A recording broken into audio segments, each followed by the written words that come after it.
वाटचालीचे आणि संस्काराचे बोल आहे. मराठी भाषा सामर्थ्यवान आणि सुंदर आहे. 27 फेब्रुवारी हा दिवस कवी विष्णू वामन शिरवाडकर म्हणजे आपल्या सर्वांचे लाडके कवी, लेखक, नाटककार कुसुमाग्रज यांचा जन्मदिवस होय. कुसुमाग्रज यांचा जन्मदिवस मराठी भाषा गौरव दिन म्हणून साजरा केला जातो.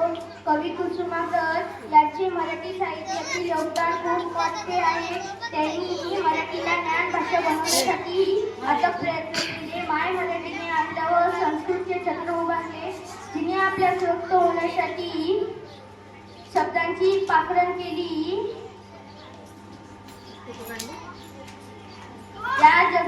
या जगात स्वतःला सिद्ध करण्याची एकच निघतो फोटो तिच्या प्रति आदर देणारा हा महामंगल दिवस आपल्या व्हिडिओ करून एकच निघतो फोटो, डबल नाही बघितलं सुटून दिले आणि मराठी भाषेचा संपन्न वारसा करून दिला.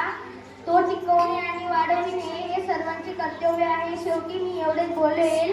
ज्ञानेश्वरी तुकारामनी रचली गाता. ज्ञानेश्वरी तुकारामनी रचली गाता. चला संपन्न करूया आपली मराठी भाषा, आपली मराठी भाषा.